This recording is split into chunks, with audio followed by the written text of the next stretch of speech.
Hello and welcome to your online space. So நம்ம இன்னைக்கு பார்க்க போகிறது இன்னைக்கு ஏப்ரல் 22 நியூஸ் பேப்பர் அனாலிசிஸ் வந்து பார்க்க போகிறோம். So Indian Express and Hindu. So நீங்கள் ஹெட்லைன்ஸில் வந்து பார்த்தீங்கன்னா JD Vance vice president of USA so பாகிஸ்தானுக்கு விசிட் பண்ணுறது வந்து ஹோல்ட் பண்ணியிருக்காங்க. ஸோ ஏன்னா வந்து இப்போ ஈரானுக்கும் யூஎஸ்க்கும் வந்து பார்த்தீங்கன்னா சீஸ்ஃபயரோட அந்த இது வந்து முடிய போகுது. ஸோ இப்போ ரெண்டு சைடுமே ரொம்ப வந்து ஃப்ரிக்ஷன் இருக்கிறனால ஸோ அந்த விசிட் வந்து டிலே ஆகும் அப்படிங்கிற மாதிரி எக்ஸ்பெக்ட் பண்ணுறாங்க. ஸோ அதை பற்றி தான் இன்றைக்கி வந்து ஹெட்லைன்ஸில் வந்து வந்திருக்கு. ஏன்னா நேற்று பார்த்து நம்ம அதை பற்றி பார்த்துருந்தோம். Second round of talks in Pakistan for peace deal. So அது மட்டும் இல்லாமல் சிஸ்டமேட்டிக்காக வந்து கிராண்ட் பார்கெனிங் வந்து ரெண்டு சைடுமே இருக்குன்னு சொல்கிறாங்க. பிகாஸ் ரெண்டு சைடுமே வந்து பார்த்திங்கன்னா ஈரானுக்கு நியூக்ளியர் ப்ரோக்ராமில் ரிலாக்ஸேஷன் வேணும், ட்ரேட் சாங்ஷன்ஸ்லேருந்து ரிலாக்ஸேஷன் வேணும். பட் ஆப்போசிட் சைடில் யூஎஸ்க்கு வந்து பார்த்தீங்கன்னா நியூக்ளியர் ப்ரோக்ராமில் அவங்களுக்கு வந்து பார்த்தீங்கன்னா ஒரு பாஸ் இருக்கணும் அப்படிங்கிற மாதிரி சொல்கிறாங்க. ஸோ பாருங்கள், பெரிய சாங்ஷன்ஸ் வந்து ரொம்ப வருஷமாக வந்து ப்ரைமரி லெவல் செகண்டரி லெவல் அவங்களோட அசட்ஸை வந்து ஃப்ரீஸ் பண்ணுறது இதெல்லாமே வந்து ஃபினான்சியல் லெவலில் வந்து குளோபலி ஈரான் மேலே ஹெவி சாங்ஷன்ஸ் வந்து இருக்குது. ஸோ இப்போ இதுதான் வந்து பார்த்தீங்கன்னா இப்போ அந்த பீஸ் டீலில் வந்து பேசுறதுல வந்து ஒரு பிரச்சனை வந்துருக்கு. ஸோ அது வந்து இன்றைக்கி வந்து ஹெட்லைன்ஸில் வந்து வந்திருக்கு. ஸோ நெக்ஸ்ட் ஒரு நியூஸ் வந்து பார்க்குறீங்க, இந்தியாவை பொறுத்த வரைக்கும் ஃபாசில் பேஸ்டு எனர்ஜி அப்படிங்கிறது வந்து கம்மியாகிட்டு இருக்கு. ஸோ அது இந்தியா மட்டும் கிடையாது, சைனா மாதிரி கண்ட்ரி வந்து இம்ப்ரூவ் பண்ணிகிட்டு இருக்காங்க. Fossil based fuel based electricity production வந்து 52 பில்லியன் யூனிட்ஸ் அப்படிங்கிறது இந்தியாவில் வந்து இருந்திருக்கு. போன வருஷம் கம்பேர் பண்ணுறது ரொம்ப கம்மியாக வந்துருந்துருக்குது. சைனாவும் அதே தான் பண்ணியிருக்காங்க, 56 பில்லியன் யூனிட்ஸ் தான் வந்து பார்த்தீங்கன்னா வந்து ப்ரொடியூஸ் பண்ணியிருக்காங்க. அப்போ எல்லாருமே ரெனியூபிளுக்கு டிரான்ஸ்ஃபர்மேஷன் ஆகிட்டு இருக்காங்க. ஸோ இது எல்லா கண்ட்ரிலையும் பார்க்க முடியுது. So 38 gigawatt of solar energy capacity India added in 2025. Solar energy வந்து கெப்பாசிட்டி யூஎஸை விட சிங்கிள் இயரில் வந்து நம்ம ஹையஸ்ட்டாக இருக்கிறோம். ஸோ யூஎஸ் வந்து 33 gigawatt தான் 2025 வந்து பண்ணியிருக்காங்க. ஸோ விண்டு பவர் அப்படிங்கிறது 6.3 gigawatt பவர் இருக்குது. ஸோ 4 gigawatt ஹைட்ரோ பவர் அப்படிங்கிறது வந்து இருக்குது. ஸோ இந்தியா வந்து பார்த்தீங்கன்னா ரெனியூபிள் கெப்பாசிட்டியில் ஸோ நியர்லி 50% வந்து அச்சீவ் பண்ணியிருக்காங்க. நம்ம 2030 வச்ச டார்கெட்டை 2015 நம்ம பண்ணியாச்சு. 2025 நம்ம பண்ணிட்டோம், 2015 வச்ச டார்கெட்டு. ஸோ அப்போ இந்த ஆர்டிக்கல் வந்து பார்த்தீங்கன்னா இந்த டேட்டாலாம் வந்து ஜிஎஸ் பேப்பர் 3 என்விரான்மெண்ட்டில் யூஸ் பண்ணலாம். ஸோ அதே மாதிரி வந்து பார்த்தீங்கன்னா ப்ரிலிம்ஸில் வந்து என்விரான்மெண்ட் அந்த மாதிரி எக்காலஜி அந்த மாதிரி கொஷின்ஸ் வந்து ப்ரிலிம்ஸில் கேட்கலாம். நெக்ஸ்ட் வந்து பார்த்தீங்கன்னா சிவில் சர்வீசஸ் டே ஏப்ரல் 21 வைஸ் பிரசிடென்ட் வந்து பேசியிருக்காரு ஐஏஎஸ் ப்ரொபேஷனர்ஸ்க்கு இதில். ஸோ 18th சிவில் சர்வீஸ் டே வந்து நம்ம செலிப்ரேட் பண்ணியிருக்கிறோம். ஸோ விபி வந்து பார்த்தீங்கன்னா சிவில் சர்வீஸில் 10 இயர்ஸ்க்கு முன்னாடி 21% தான் உமன் இருந்தாங்க, இப்போ 31% வந்து போயிருக்கு. ஸோ ரீசெண்டாக உமன் ரிசர்வேஷன் பில் நம்ம பார்லிமெண்ட்டில் வந்து பாஸ் பண்ண முடியல, 33%. அப்போது சிவில் சர்வீஸ்லேயே 31% வந்து பியூரோக்ராட்ஸ் வராங்க அப்படிங்கிறது ஒரு பெரிய பாசிட்டிவ் நோட். அது மட்டும் இல்லாமல் இப்போ சிவில் சர்வீஸில் ஜென்ரலிஸ்டாக தான் நம்ம வந்து ரெக்ரூட் பண்ணுறோம். இது வந்து டொமைன் ஸ்பெஷலைசேஷன் பண்ணணுங்கிறத நம்ம ரொம்ப ரீசெண்ட் இயர்ஸில் பேசிகிட்டு இருக்கோம். ஸோ அது மட்டும் இல்லாமல் விபி வைஸ் பிரசிடெண்ட்டாக தான் வந்து ஸ்ட்ரெஸ் பண்ணியிருக்கிறாரு. ஸோ பியூரோக்ராட்ஸ் இதெல்லாம் அப்டேட் பண்ணியிருக்கணும் அப்படின்னா futuristic technology, AI, block chain இங்கெல்லாம் வந்து அப்ஸ்கில்லிங் அப்படிங்கிறது பண்ணணும், ஃபியூச்சர் ரெடி ஸ்கில்ஸ் அப்படிங்கிறது வச்சுருக்கணும் அப்படிங்கிறாங்க. இப்போ மிட் லெவல் ட்ரைனிங்காக மிஷன் கர்மயோகி அவங்களை அப்டேட் பண்ணுறதுக்காக டெக்னாலஜியை வந்து அவங்க அடாப்ட் பண்ணுறதுக்காகலாம் நம்ம வந்து பியூரோக்ரஸிக்கு வந்து ட்ரைனிங் அப்படிங்கிறது கொடுக்கணும். அதை பற்றி பேசியிருக்கிறாரு. ஸோ உமனுக்காக கொண்டு வந்த scheme Lakhpati Didi scheme, Namo drone Didi scheme. So ஒரு பியூரோக்ராட்ஸ் வந்து last mile delivery of public services, so அது மாதிரி எம்பத்தி இதெல்லாம் இருக்கணும் அப்படிங்கிற மாதிரி வந்து சொல்லியிருக்கிறாங்க. ஸோ இது competitive exam 4 to 5 lakh candidates are 10 to 12 lakh candidates வந்து அப்பியர் ஆகக்கூடிய எக்ஸாமில் 1000 கேண்டிடேட்ஸ் தான் யூபிஎஸ்சியில் ரெக்ரூட் பண்ணுறாங்கன்னா ஸோ உங்களோட integrity role of that is bureaucrat இந்த நேஷன் பில்டிங்கில் வந்து எப்படி இருக்கணும் அப்படிங்கிறத நீங்கள் மைண்டில் வச்சுட்டு ஒர்க் பண்ணுங்க அப்படின்னு சொல்லிட்டு வைஸ் பிரசிடென்ட் வந்து சொல்லியிருக்கிறார். ஸோ இது வந்து GS 4 எத்திக்ஸில் கேட்கலாம், ரோல் ஆஃப் பியூரோக்ராட்ஸ் அந்த role of civil services. So GS 2 கவர்னன்ஸில் கேட்கலாம். ஸோ இந்த மாதிரி எல்லாம் வந்து இந்த கொஷின்ஸ் வந்து வரக்கான சான்சஸ் வந்து இருக்குது. நெக்ஸ்ட் ஆர்டிக்கல் வந்து நேற்று நம்ம பார்த்துருந்தோம், ஒடிசாவில் வந்து 3D செமிகண்டக்டர் பிளான்ட் வந்து ஓப்பன் பண்ணுறாங்க அப்படின்னு சொல்லிட்டு ஒரு நியூஸ் வந்து பார்த்துருந்தோம். ஸோ பாருங்கள், first 3D chip packaging unit, அதாவது பேக்கேஜிங் யூனிட்டில் தான் வந்து புவனேஸ்வரில் ஸ்டார்ட் பண்ணியிருக்கிறாங்க. ஸோ அது மட்டும் இல்லாமல் இந்தியன் செமிகண்டக்டர் மிஷன் டோட்டலாக 76,000 crore, சென்டர் வந்து 1934 crore வந்து இந்த 3D chip packing class chip பேக்கிங்க்கு அலோகேட் பண்ணியிருக்கிறாங்க. ஒடிசாவில் யூஎஸ் பேஸ்டு கம்பெனி தான் வந்து இதை செட் பண்ணுறாங்க. ஸோ அப்ளிகேஷன்ஸ் வந்து பார்த்திங்கன்னா AI, 5G, defence, data centres இங்கெல்லாம் யூஸ் பண்ணுற மாதிரி இதோட யூட்டிலிட்டிஸ் வந்து இருக்க போகுது. ஸோ இந்தியா வந்து பார்த்திங்கன்னா next level of technology upgradation அப்படிங்கிறது இந்த செமிகண்டக்டர் பேனல், கிளாஸ் மாடியூல்ஸ் இதிலலாம் வந்து நம்ம பண்ணுறோம். ஸோ ட்ரெடிஷ்னல் செமிகண்டக்டர் மேனுஃபேக்சரிங் ஃபுல்லாக நம்ம சிலிக்கான் வேஃபர்ஸ், இந்த டூ டி பேக்கேஜிங் டிபெண்ட் பண்ணியிருப்போம். இதில் வந்து பார்த்தீங்கன்னா 3D ஸ்டாக்கிங் டெக்னாலஜி அப்படின்னு ஒன்று வச்சுருக்காங்க. வெர்டிகலி இன்டிகிரேட்டட், கம்ப்யூட்டிங் பவர் அதிகப்படுத்தலாம். அப்போ என்ன ஆகுதுன்னா உங்களுக்கு வந்து ரொம்ப எஃபிஷியண்ட்டாக தட் இஸ் அந்த வெர்டிக்கல் அரேஞ்ச்மெண்ட்ஸ்னால வந்து இது ஈஸியாக வந்து உங்களுக்கு ஸ்பேஸ் இதெல்லாம் வந்து இது பண்ணலாம்னு சொல்கிறாங்க. ஸோ ஸ்மார்ட் ஃபோன்ஸ்லேருந்து அட்டானமஸ் சிஸ்டத்துலேருந்து ஸோ வெர்டிக்கலி இந்த இன்டிகிரேட்டட் காம்பனன்ட்ஸ் அப்படிங்கிறது பெரிய லெவலில் வந்து அட்வான்ஸ்டு டிஃபென்ஸ் எலக்ட்ரானிக்ஸ், இந்த மாதிரி வந்து கிரிட்டிக்கல் எலக்ட்ரானிக்ஸில் வந்து இது வந்து ஹெல்ப்ஃபுல்லாக இருக்கும் அப்படிங்கிற மாதிரி சொல்கிறாங்க.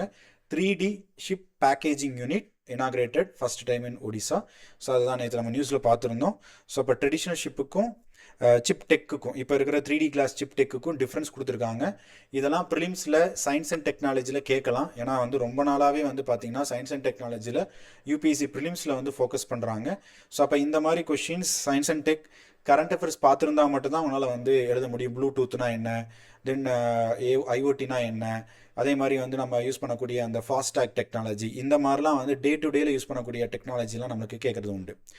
Battery storage system, battery energy storage system, pumped storage system, இதெல்லாம் வந்து லாஸ்ட் 2 to 3 இயர்ஸில் யூபிஎஸ்சியில் கேட்ட கொஸ்டின். ஸோ எல்லாமே சயின்ஸ் அண்ட் டெக்கில் இருக்கக்கூடிய கரண்ட் அஃபேர்ஸ். ஸோ நெக்ஸ்ட் வந்து பார்த்தீங்க அப்படின்னா இந்த செமிகண்டக்டர் மிஷன் பற்றி கொடுத்துருக்குறாங்க. 2021 76,000 crore இந்தியன் செமிகண்டக்டர் மிஷனை நம்ம லான்ச் பண்ணோம். ஃபுல் ஸ்டாக் ஷிப் எக்கோசிஸ்டமை கொண்டு வரணும். Fabrication, packaging, assembling, display, manufacturing, design எல்லாமே இருக்கணும் அப்படின்னு சொல்லிட்டு. ஸோ இது வந்து 6 ஸ்டேட்ஸில் செமிகண்டக்டர் அப்ரூவ் பண்ணியிருக்கோம். Total investment 1,60,000 crore. So OS80. So எல்லாமே அசம்பிளி, டெஸ்டிங், பேக்கேஜிங், டிசைன் எல்லாமே வந்து இருக்கிற மாதிரி. நெக்ஸ்ட் 2.0 இருக்குது. ஸோ 1.0 இதை ஃபோக்கஸ் பண்ணிச்சுன்னா சிப் மேக்கிங் இன்ஃப்ராஸ்ட்ரக்சரை நம்ம ஃபோக்கஸ் பண்ணோம். 2.0 நம்ம என்ன பண்ணுறோன்னா இந்த ஆன்சிலரி இண்டஸ்ட்ரீஸ், செமிகண்டக்டரில் கேஸஸ், கெமிக்கல்ஸ், கேபிட்டல் குட்ஸ், இதில் நம்ம வந்து ஃபோக்கஸ் பண்ணுறோம். ஸோ இதெல்லாம் வந்து அடுத்த லெவல் ஆஃப் அட்வான்ஸ் டெக்னாலஜிக்கு யூஸ் ஆகிற மாதிரி வந்து ISM 2.0 நம்ம டார்கெட் பண்ணுறோம். இது வந்து நமக்கு ப்ரொடக்ஷன் லிங்க்டு இன்சென்டிவ் ஸ்கீம்ஸ்னு ஒரு ஸ்கீம் கோவிடுக்கு அப்புறம் கொண்டு வந்தது. ஒரு 2 இயர்ஸாக கண்டினியூஸாக யூபிஎஸ்சியில் வந்து இந்த கொஷின் PLI ஸ்கீம்ஸ் கேட்டிருக்காங்க. அதில் செமிகண்டக்டர் இருக்குது. அதில் வந்து தான் இந்தியன் செமிகண்டக்டர் மிஷன் 1.0, இப்போ ISM 2.0. இதெல்லாம் வந்து எக்கனாமியில் கேட்கலாம். நீங்கள் வந்து எஸ்ஏல எழுதலாம். ப்ரிலிம்ஸில் சயின்ஸ் அண்ட் டெக்னாலஜியில் உங்களுக்கு வரலாம். நெக்ஸ்ட் வேர்ல்டு நியூஸ் வந்து பாருங்கள். நாட்டோ ஒரு ரஷ்யன் மிலிட்ரி ஏர்கிராஃப்ட் வந்து பால்டிக் சீல இது பண்ணுறதை இன்டர்செப்ட் பண்ணியிருக்கிறாங்க. ஸோ பாருங்கள், ரஷ்யாவோட strategic bombers, fighter jet Baltic சீல வந்து ஏர் பவர் யூஸ் பண்ணுறத ஸோ வந்து இப்போ டிடெக்ட் பண்ணியிருக்கிறாங்க. ஸோ ஃப்ரெஞ்சோட ரஃபேல் ஃபைட்டர்ஸ் லித்துவேனியாவோட ஏர்பேஸில் வந்து டிப்ளாய் பண்ணியிருக்கிறாங்க. ஸோ அது வந்து நாட்டோட ஏர் பாலிசி சப்போர்ட் மாதிரி. ஸோ அது மட்டும் இல்லாமல் ஏர் டு ஏர் மிசைல்ஸ் வந்து இதில் வந்து செட் பண்ணியிருக்கிறாங்க. Sweden, Finland, Poland, Denmark, Romania இந்த கண்ட்ரிலாம் வந்து வாட்ச் பண்ணிட்டு இருக்கிறாங்க. ஸோ ரஷ்யன் மிஷன் என்னன்னு பார்த்தீங்கன்னா Tu-22 M3ன்னு சொல்லக்கூடிய ஒரு supersonic fighter jet. So Su-30, Su-35 ரெண்டுமே வந்து ஸ்ட்ராட்டஜிக் பாம்பர்ஸ் வந்து இருக்குது. ரஷ்யன் டிஃபென்ஸ் மினிஸ்ட்ரி என்ன சொல்கிறாங்க அப்படின்னு பார்த்தீங்கன்னா நியூட்ரல் வாட்டர்ஸ்ன்னு சொல்லக்கூடிய சும்மா வந்து நம்ம ஃப்ரீடம் ஆஃப் நேவிகேஷன் இருக்கக்கூடிய ஏரியாவில் தான் பால்டிக் சீல நாங்கள் இதை பண்ணுறோம் அப்படின்னு இவங்க ரஷ்யன் சைட் சொல்லியிருக்காங்க. பட் நாட்டோ என்ன சொல்லுதுன்னா இல்லை they are planning for some other இது வந்து மிஷன் அப்படிங்கிற மாதிரி வந்து நாட்டோ எடுத்துருக்குது. ஸோ இதை வந்து ஜென்ரலாக ஐஆரில் நீங்கள் வந்து பால்டிக் சீனா மேப்பில் நீங்கள் எங்கேன்னு பார்த்துருந்துருக்கணும். பால்டிக் சி சுற்றி என்ன கண்ட்ரிஸ் இருக்குங்கிறது யூபிஎஸ்சியில் PUKல கேட்டிருக்கிறாங்க. அதுக்காக தான் இந்த நியூஸை வந்து பார்க்குறோம். ஸோ இது வந்து வேர்ல்டு பேஜில் இருக்குது. நீங்கள் வந்து ஐஆருக்காக நீங்கள் வந்து எடுத்துக்கலாம். ஸோ நெக்ஸ்ட்டு வந்து பார்த்தீங்க அப்படின்னா யூஎஸ் வந்து கல்ஃப் ஆஃப் ஓமனில் ஒரு ஈரானோட ஷிப்பை வந்து பிளாக் பண்ணியிருக்குது. பிகாஸ் ஸ்ட்ரைட் ஆஃப் ஹார்மூஸ் அவங்க பிளாக் பண்ணுறனால ஒரு வெசலை வந்து இவங்க பிளாக் பண்ணுறாங்க. இது இன்டர்நேஷ்னல் ட்ரீட்டியில் லீகலா இல்லை வந்து இல்லீகலா அப்படிங்கிறது இன்னைக்கு ஒரு ஆர்டிக்கல் வந்திருக்கு. US seized Iran flagged cargo ship டவுஸ்கா இன் கல்ஃப் ஆஃப் ஓமன். நம்ம நேற்று பார்த்துருந்தோம் ஸ்ட்ரெயிட் ஆஃப் ஹார்மூஸ்க்கு ஆல்டர்னேட் ரூட்டாக கல்ஃப் ஆஃப் ஓமனை வைக்கிறாங்க அப்படின்னு UAE சவுதியும் பார்த்துருந்தோம். அப்போ அந்த வழியாக போயிட்டு இருந்த USS ஃப்ரான்ஸ்ன்னு சொல்லக்கூடியது டவுஸ்கா இன்ஜின் ரூமை வந்து டேமேஜ் பண்ணியிருக்குது. ஸோ ஈரானோட மெர்ச்சன்ட் ஷிப் வந்து பார்த்தீங்கன்னா US சென்ட்ரல் கமாண்ட் வந்து வார்னிங் பண்ணியும் அதை வந்து அவங்க இது பண்ணியிருக்காங்க. ஸோ அப்போ இது வந்து எந்த இதில் வந்து இது அப்ளை ஆகும் அப்படிங்கிற மாதிரி வந்து கொடுத்துருக்குறாங்க. ஸோ ஈரான் நமக்கு தெரியும் Feb 28க்கு அப்புறம் ஸ்ட்ரெயிட் ஆஃப் ஹார்மூஸை க்ளோஸ் பண்ணிட்டாங்க. இப்போ April 8லேருந்து சீஸ்ஃபயர் வந்து ஸ்டார்ட் பண்ணியிருந்தாங்க. ஈரானோட ஆயில் எக்ஸ்போர்ட்டை நான் பிளாக் பண்ணுவேன்னு சொல்லிட்டு US பிரசிடென்ட் ட்ரம்ப் வந்து சொல்லியிருந்தாரு. அதனால் அங்கே அந்த கல்ஃப் ஆஃப் ஓமன் வழியாக வரக்கூடியதை வந்து அவர் பிளாக் பண்ணியிருக்கிறார். இப்போ இன்டர்நேஷ்னல் லாவில் பார்த்தீங்கன்னா 1982ல் UN convention on law of the sea அப்படின்னு ஒன்று இருக்குது.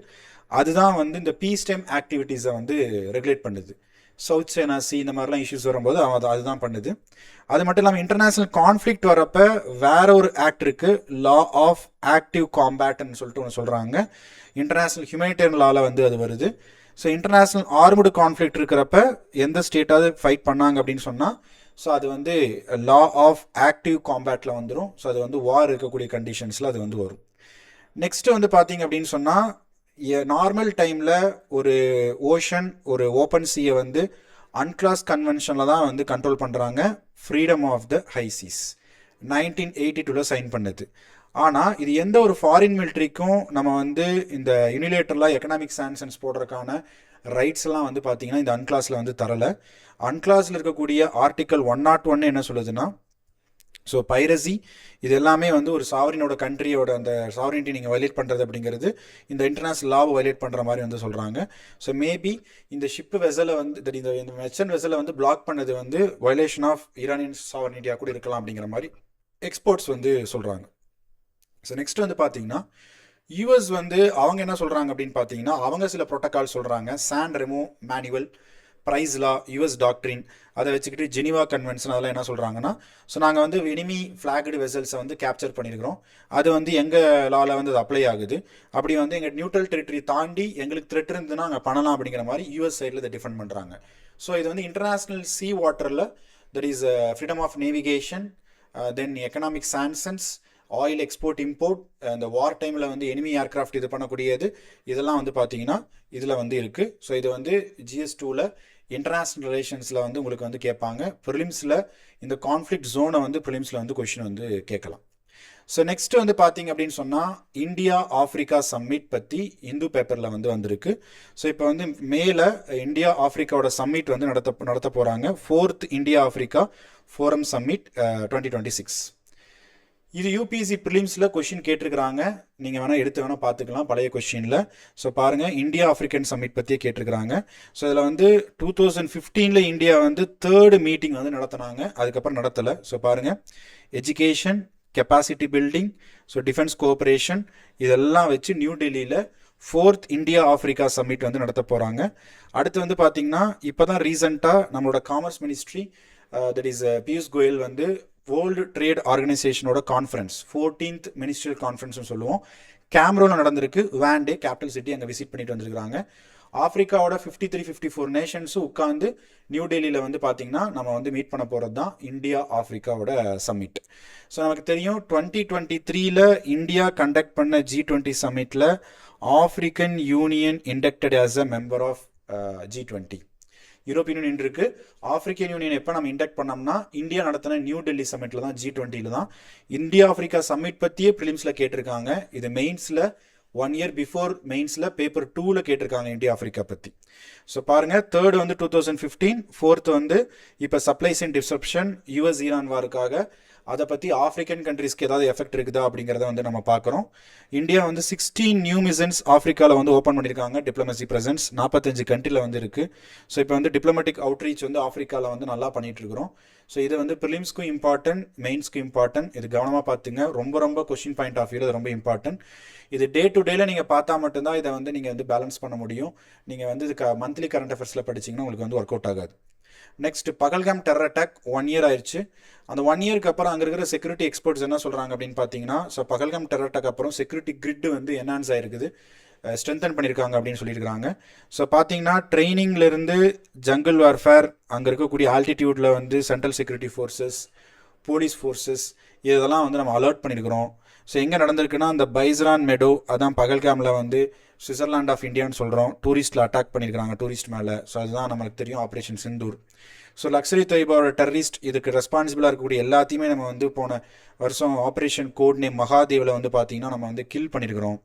இப்போ JNKல ஸ்பெஷல் ஆப்ரேஷன் குரூப் ரீஎனர்ஜைஸ்டு பண்ணியிருக்கிறாங்க. நிறைய யங் ஆஃபீஸர்ஸ் வந்து இருக்கிறாங்க. ஸோ கிரே ஹூன்ஸ் இருக்கிறாங்க.